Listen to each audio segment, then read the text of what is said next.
뉴스 속 경제 이슈를 심층 분석하고 최신 고용 동향을 살피는 고용브리핑 365 시간입니다. 오늘도 소재영 기자와 함께합니다. 어서 오세요. 안녕하세요. 안녕하십니까, 소재형입니다. 오늘부터 직장 내 괴롭힘 금지법, 이른바 직장 갑질 금지법이 본격적으로 시행됐습니다. 과연 이 직장 갑질 금지법을 통해서 직장에서 이뤄지는 불이익이 얼마나 해소될 수 있을까요? 이슈픽에서 살펴봅니다.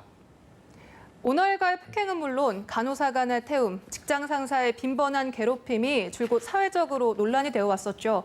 이 때문에 서둘러 직장 내에서 괴롭힘을 금지하는 법안이 나와야 한다라는 목소리가 높았는데요. 네, 그렇습니다. 가장 대표적인 사안이 바로 양진호 전 위디스크 회장이었죠.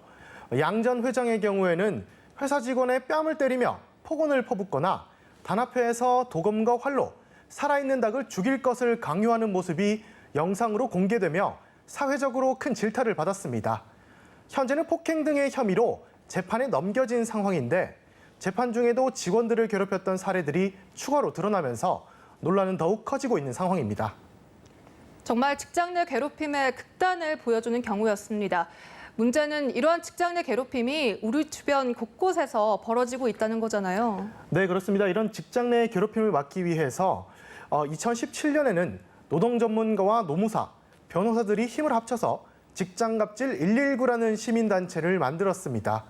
그런데 직장갑질 119에 따르면 직장갑질금지법의 유예기간에도 하루 평균 70여 건의 제보가 접수됐을 정도로 현재까지는 여전히 직장 내 갑질이 근절되지 않았던 것으로 확인됐다고 합니다.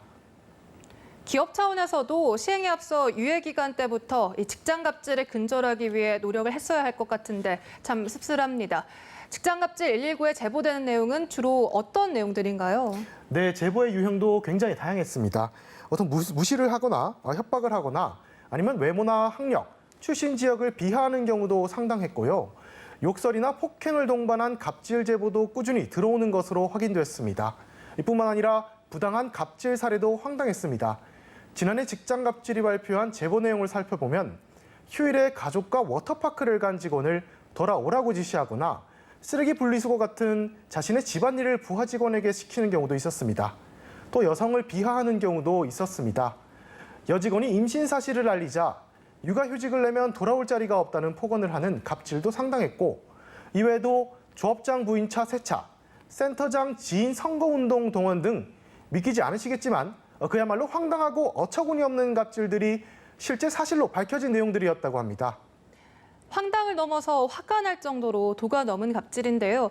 그런데 이렇게까지 말도 안 되는 일이 지금까지 계속 일어났던 이유는 무엇인가요? 예, 다양한 이유가 있겠지만 갑질 피해를 당했거나 목격을 해서 이를 회사에 알렸을 때 불이익을 당하는 경우가 상당하다는 것도 중요한 이유 가운데 하나입니다. 앞서 이야기했던 양진호 전 회장의 사례에서도 양 전 회장의 갑질을 최초로 제보한 신고자의 경우에 언론에 피해 사실이 나간 뒤 문자로 직위 해제를 당한 뒤 회사 창고로 출근하라는 이른바 인사보복을 당했다고 주장했습니다.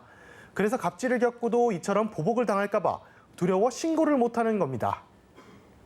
정말 안타까운데요. 보복을 당한다면 또 다른 피해가 되는 셈인데 피해를 당했어도 이를 묵인해야 한다는 사실 정말 씁쓸합니다. 네, 그렇습니다. 실제 15에서 55세 직장인 1000명을 대상으로 조사한 결과 지난 1년 동안 직장에서 괴롭힘을 당한 경험이 있냐는 질문에 응답자의 18.7%는 그렇다고 답했습니다. 하지만 이후 대응 방안을 복수응답으로 물었을 때 65%는 참거나 모른 척한 것으로 조사됐다고 합니다. 반면 개인적으로 항의했다는 응답은 48.8%, 회사를 그만두었다는 응답은 32.3%로 적극적으로 대처하는 경우는 드문 것으로 조사됐습니다. 법안이 만들어지기 전부터 직장 갑질에 대한 부당함을 인지하고 또 적극적으로 신고한 뒤 이 같은 피해 사실이 수렴이 됐다면 지금처럼 끔찍하고 황당한 갑질이 일어나지 않았을 텐데요. 사실 현실적으로는 어려운 일이죠. 네, 그렇습니다. 더욱이 이렇게 직장 갑질을 당해도 현재 이 상황이 부당하다고 느끼지 못하는 경우도 상당했습니다. 같은 설문조사에서 한국 직장인들의 직장 갑질에 대한 평균적인 감수성 지수는 68.4점으로 집계됐습니다. 여기에서 말하는 직장 갑질 감수성 지수란 직장 갑질을 당하고도 이를 얼마나 부당하게 여기느냐를 살펴본 겁니다. 세부 항목별로 살펴보면 임금 지급이나 상급자나 동료로부터의 폭언, 모욕, 근로계약서 작성, 연차 사용과 관련한 갑질에는 평균 감수성 지수가 80점이 넘어 근무 환경과 처우에 대한 내용에는 문제의식을 크게 나타내는 것으로 조사됐습니다. 하지만 일 못하는 직원에 대한 권고사직이나 맡겨진 일은 시간 내에 근무를 해서라도 끝내야 한다. 부당한 지시도 일단 해야 한다. 채용 공고는 어느 정도 과장할 수 있다는 항목 등에서는 40점에서 50점대를 기록해 일부 갑질에서는 직장인들 스스로 갑질이라고 판단을 못해 묵묵히 버티고 있다는 겁니다. 결국 법적인 보호장치가 필수적일 것 같은데요. 그렇다면 오늘부터 직장 내 괴롭힘 금지법이 시행이 된다면 앞으로 어떤 변화가 일어나게 되는 건가요? 네, 직장 내 괴롭힘이 발생해서 이를 신고하게 되면 사용자는 즉시 사건을 조사해 피해 직원의 희망에 따라 근무지를 바꿔주거나 유급휴가 등으로 적절한 조처를 취해야 합니다. 또 갑질을 당하거나 목격한 뒤에 이를 신고했다고 해서 제보자에게 불이익을 주면 3년 이하의 징역 또는 3천만 원 이하의 벌금형에 처하게 됩니다. 그렇다면 여기에서 말하는 괴롭힘이란 어떤 괴롭힘인가요? 네, 폭행과 폭언, 그리고 협박하는 행위에서부터 근로계약서에 협의한 것과 전혀 다른 업무를 주는 것도 직장 내 괴롭힘으로 인정받을 수 있습니다. 또한 의사와 상관없이 음주와 흡연, 회식 참여를 강요하거나 집단 따돌림, 업무 성과를 인정하지 않거나 조롱하는 행위도 문제가 될 수 있는데요. 시행된 지 하루밖에 되지 않았기 때문에 아직까지 큰 변화는 없지만 노동계에선 이러한 직장 내 괴롭힘 금지법을 통해서 직장 갑질이 줄어들 것이란 기대를 하고 있는 것으로 나타났습니다. 네, 저도 함께 기대를 하겠습니다. 다음은 유용한 경제 용어만을 속속 골라 소개하는 뉴워드 시간인데요. 오늘은 어떤 용어 가지고 오셨나요? 네, 오늘의 뉴워드는 컴플라이언스입니다. 아직은 낯선 단어인데요. 이 컴플라이언스가 언론에 자주 등장하기 시작한 건 지난 1월부터였습니다. 문재인 대통령이 공공기관의 갑질을 근절하기 위한 차원에서 이 컴플라이언스 프로그램을 적극 도입하겠다고 밝혔기 때문입니다. 여기에서 말하는 컴플라이언스는 사전적인 의미는 불법 여부를 사전에 판단해서 이를 예방하는 내부 준법 시스템입니다. 이번 정부가 이야기한 컴플라이언스는 공공기관의 거래 관행을 개선하기 위한 방안으로 만들어졌다고 합니다.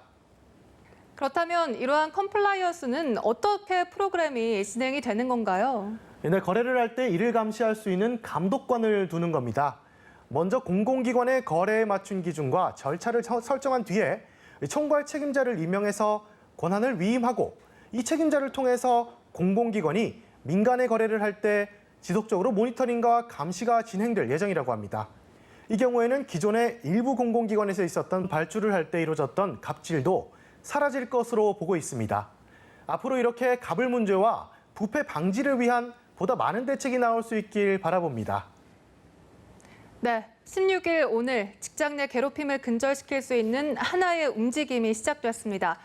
아직 사회가 크게 변화하지는 않았지만 오늘의 작은 시작이 부당한 갑을 문화를 없애고 사회 전체를 변화시킬 수 있는 초석이 될 수 있길 희망해 보겠습니다. 오늘도 소재영 기자와 함께했습니다. 오늘 말씀 고맙습니다. 고맙습니다. 지금까지 고용브리핑 365였습니다.